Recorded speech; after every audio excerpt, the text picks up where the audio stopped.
Hello everyone and welcome to another book review. This one's for a library book that I now want my own copy for. And that is A Cat Cafe Christmas by Cody Gary. This is an adult romance. It is a sweet romance. There is no sexually explicit sex in this. Okay?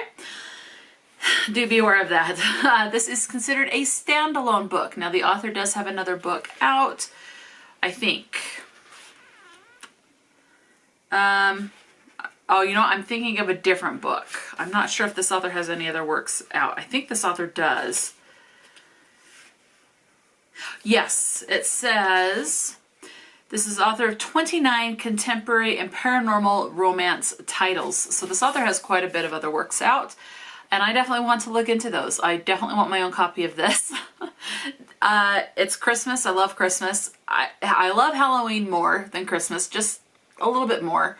But Christmas is my second all-time favorite holiday, and because I just love the feels that are around, and cats. There's a lot of cats in this. One thing that I loved about this book is that each chapter starts out with a description of a cat that is up for adoption at the cafe in this. So for example, chapter 1 says, Robin Hood is an orange tabby with gorgeous golden eyes and purrs for days. But watch out, he'll steal your heart and your food.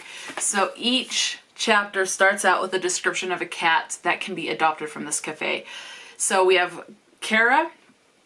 Kara Ingalls is the main female interest. She is a veterinarian. She had this issue with her ex-fiance where everything hit the fan and found out that there were certain lies that were told.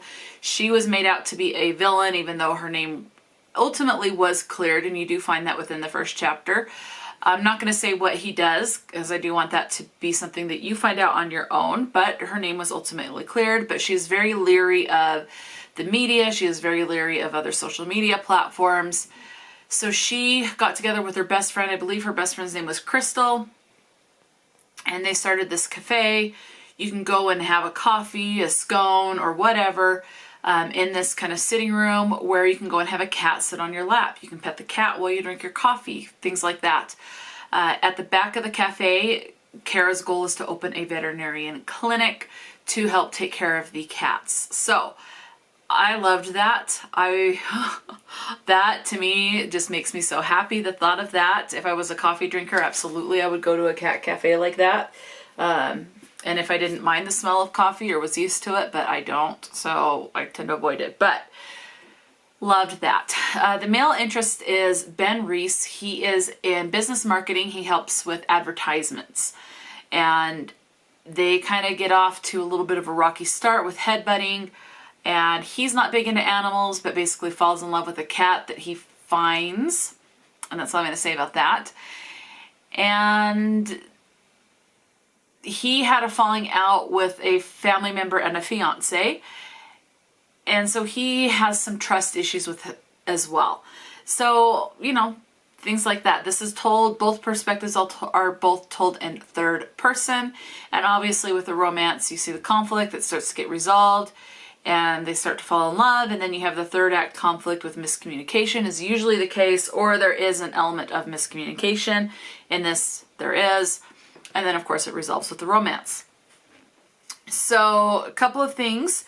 This book is definitely diverse. You have Kara's best friend is black. You have talk of ADHD, of anxiety, depression. You have talk of emotional eating, of depression. You have LGBTQ plus representation in this, as far as one of Kara's friend's friend. They are a couple and they show up at this Friendsgiving. And so you have a gay couple that shows up. You also have, I think it's Ben that has a friend that is Jewish. So you have quite a bit of diversity in this. People are trying to set each other up because they want them to be happy and fall in love. And things like that. This is great. I loved it. I had a great time, and I was always very happy to pick this book up. So, I mean, there's not really anything. I mean, the only thing I would say is a major trigger warning. Even then, I don't think anything was majorly triggering, but that's just me. But again, there was a little bit of the talk of the depression. of being hurt, of people feeling like they've been stabbed in the back, a betrayal.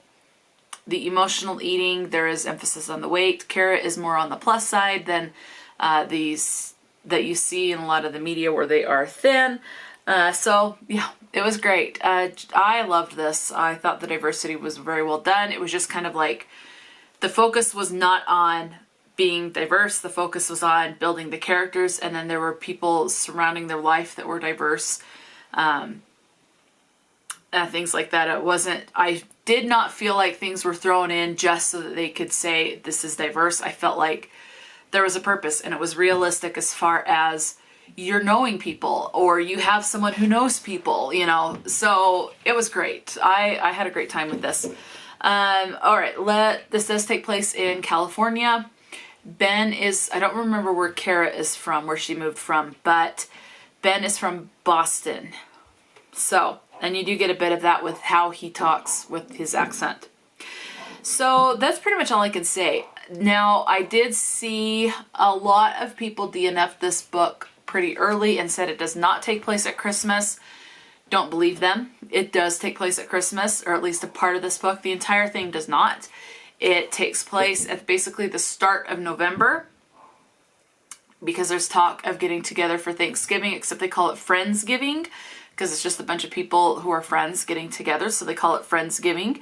And then it goes from that and then to the build-up of Christmas, to Christmas, and then after Christmas. So it's more of the time, that season, okay? And the goal is the ultimate goal that Kara has during this Christmas season is to find a home for each and every cat that goes through the cafe, so that they will all be adopted and find their forever home. So Christmas goal, and then of course it takes place during Christmas. So,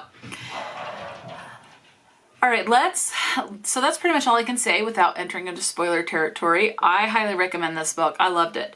So let's talk about words that come up. This book was actually fairly clean. For a lot of the romances I have read, this is pretty clean.